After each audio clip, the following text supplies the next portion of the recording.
teman-teman, perkenalkan nama saya Rianka Anindya Rahmadita dari Universitas Muhammadiyah Profesor Dr. Hamka dari Fakultas Keperguruan Ilmu Pendidikan, Program Studi Bimbingan dan Konseling semester 5. Alhamdulillah, saya dan keenam anggota kelompok saya, yaitu Anggita Pratiwi, Esa Kurnia Putri, Silka Sri Dewi, Nanda Devi Rahmawati, Roro Ambar Fitrianingsih, dan Siva Sabrina Yudani sudah menyelesaikan kegiatan pengenalan lapangan persekolahan ke-1 atau disebut juga PLP-1 berupa wawancara dengan pihak sekolah.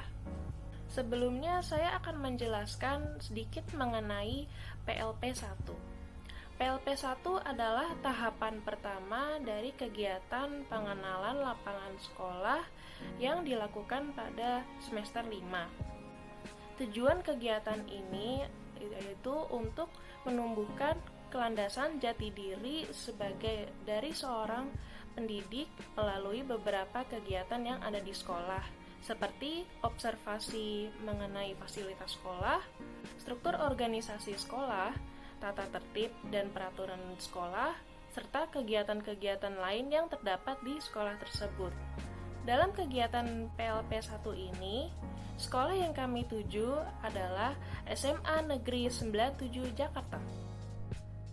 SMA Negeri 97 Jakarta terletak di Jalan Brigif 2 Ciganjur, Kecamatan Jagakarsa, Kota Jakarta Selatan, Provinsi DKI Jakarta. SMA Negeri 97 Jakarta ini memiliki akreditasi A.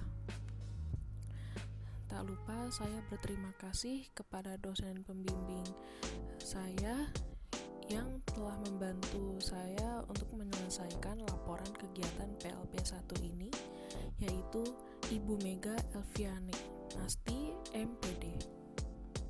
Kami mendapat kesempatan untuk mewawancarai 3 narasumber, yaitu Kepala Sekolah SMA Negeri 97 Jakarta, Ibu Dwi Harmelia, dan guru pamong kami, Ibu Lina Rosmalina, bersama Ibu Herliana, selaku guru bimbingan dan konseling SMA Negeri 97 Jakarta. Pada kesempatan ini, saya akan menyampaikan hasil wawancara dari kegiatan PLP-1 kami.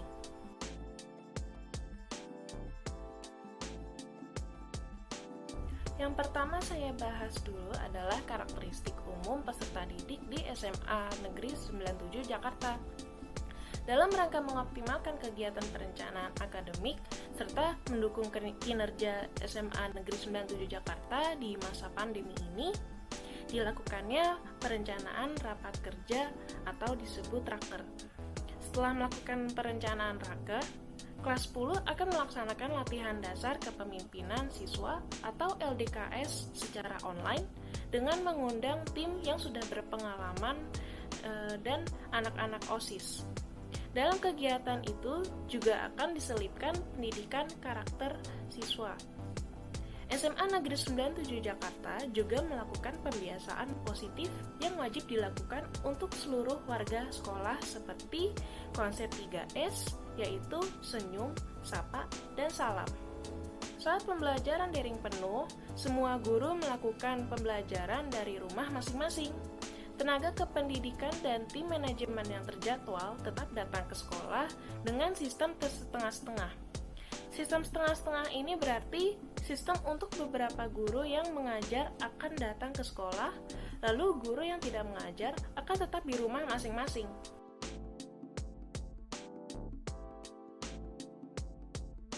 Selanjutnya adalah struktur organisasi sekolah. Struktur organisasi tiap SMA sama sesuai dengan pemerintah. Dari jabatan terstruktur tingkat tertinggi yaitu kepala sekolah dibantu oleh wakil kepala sekolah.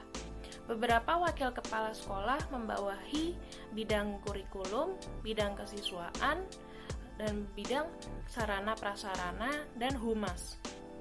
Wakil kepala sekolah bidang kesiswaan dibantu oleh pembina OSIS. Dan kepala sekolah juga dibantu oleh Kasubag Tata Usaha. Lalu terdapat guru yang bisa menjadi staf untuk membantu. Lalu, tingkat struktural terendah yaitu peserta didik.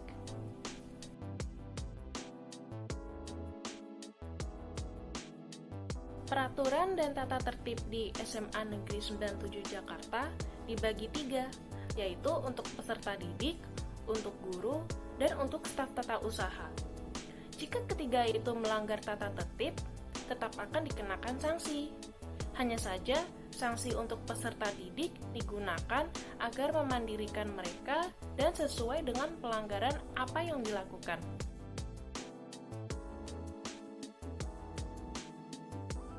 Kegiatan seremonial formal yang ada di SMA Negeri 97 Jakarta adalah kegiatan upacara bendera setiap hari Senin dan upacara peringatan hari besar. Kegiatan upacara dilakukan dengan media Google Meet atau Zoom Meeting. Namun, masa sudah sedikit berubah sehingga sekolah mulai menerapkan sistem building. Sesuai hasil wawancara dengan kepala sekolah, sistem building yang beliau maksud yaitu dilakukannya pembiasaan kembali dengan lingkungan sekolah. Contoh yang sudah dilakukan yaitu kegiatan pelantikan OSIS diikuti oleh semua peserta didik yang ikut untuk berpartisipasi melalui Zoom Meeting. Sementara yang mengikuti kegiatan tersebut di sekolah hanya peserta didik yang berkepentingan saja.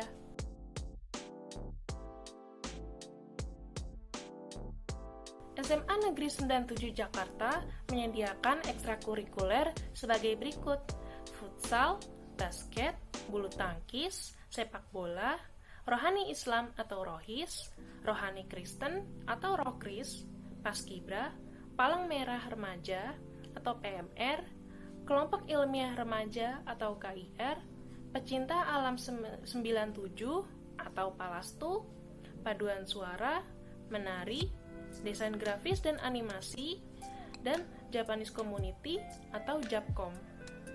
Namun, kegiatan ekstrakurikuler ini menjadi kendala bagi peserta didik bahwa kegiatan tersebut banyak dilakukan secara offline.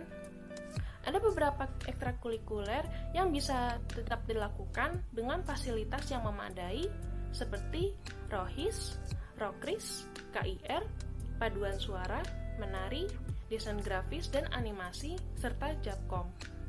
Ekstrakurikuler tersebut dapat dilakukan melalui Zoom Meeting dan kegiatan dapat berjalan semestinya. Namun ekstrakurikuler olahraga seperti futsal, basket, bulu tangkis, sepak bola, dan paskibra, PMR, dan Palastu akan sulit untuk diikuti karena kegiatan tersebut perlu dilakukan secara offline.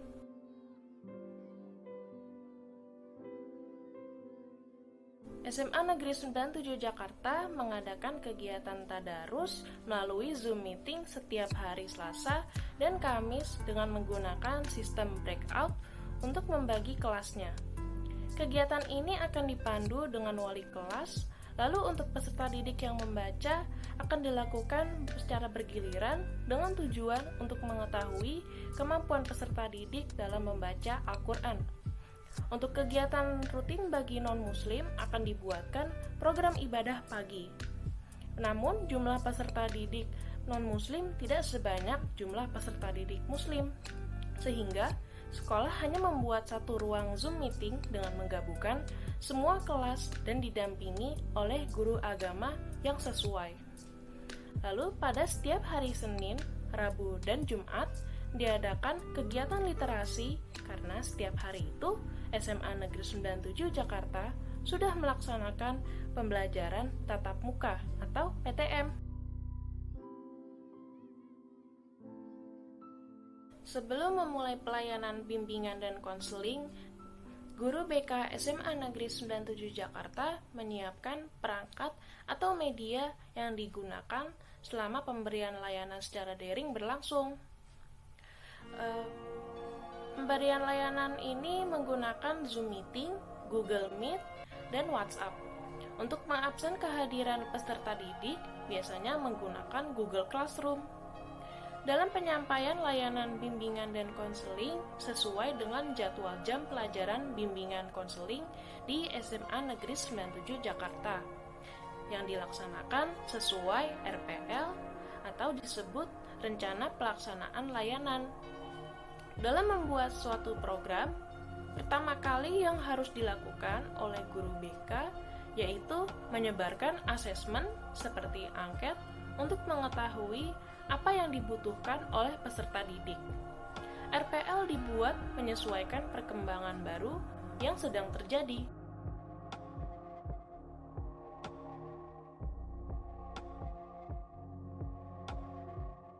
Guru BK melakukan 3 macam penilaian terhadap peserta didik. Penilaian ini sebagai tolak ukur atau acuan untuk mengetahui peserta didik memahami materi yang disampaikan oleh guru BK. Berikut 3 penilaian layanan bimbingan konseling, yaitu LAISEK atau penilaian segera. Penilaian ini harus segera dilakukan oleh guru BK untuk melihat akurs atau acuan kompetensi, usaha, rasa, dan sungguh-sungguh dari peserta didik dengan segera setelah mengikuti pelaksanaan layanan bimbingan dan konseling. Lalu yang kedua, LAIJAPEN atau penilaian jangka pendek. Penilaian ini digunakan untuk melihat apakah upaya yang sudah direncanakan oleh peserta didik setelah mengikuti program pelayanan bimbingan dan konseling. Hal ini dilaksanakan setelah 3 hari sampai seminggu setelah pelayanan diberikan kepadanya. Lalu yang ketiga adalah LAIJAPANG atau penilaian jangka panjang. Penilaian ini juga untuk melihat apakah upaya yang sudah direncanakan oleh peserta didik setelah mengikuti program layanan bimbingan dan konseling sudah berhasil. Namun, jangka waktu yang dilaksanakan cukup lama.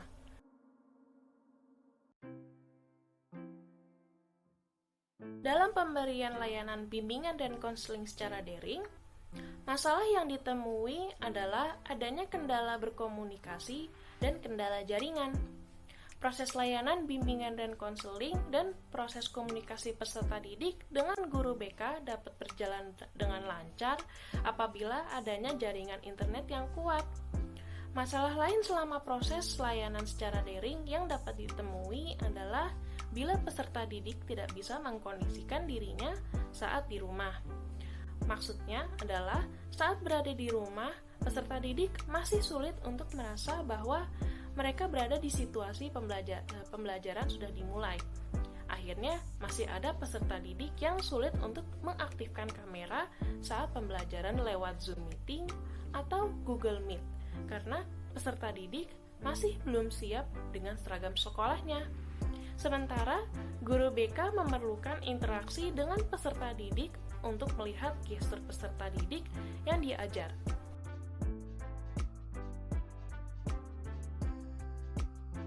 Cara menumbuhkan motivasi kepada peserta didik SMA Negeri 97 Jakarta yaitu ketika ada peserta didik yang memiliki kendala terhadap jurusan yang dipilih olehnya, guru BK akan siap membantu mencari akar permasalahan kendala itu terjadi. Terdapat upaya yang dilakukan guru BK untuk meningkatkan kreativitas peserta didik seperti memotivasi mereka untuk mengikuti lomba agar sertifikat yang dia dapat bisa digunakan untuk mendaftar SNMPTN untuk meningkatkan daya saing dan membuka peluang lebih besar untuk diterima dalam PTN. Tidak hanya itu, guru BK juga dapat memberi apresiasi terhadap pilihan peserta didik seperti ia memilih untuk kerja dan peserta didik yang memilih melanjutkan pendidikannya. Sekian penyampaian dari saya mengenai hasil wawancara dari kegiatan PLP1 yang telah dilaksanakan secara berkelompok. Semoga bermanfaat untuk teman-teman semua. Terima kasih atas perhatiannya. Wassalamualaikum warahmatullahi wabarakatuh.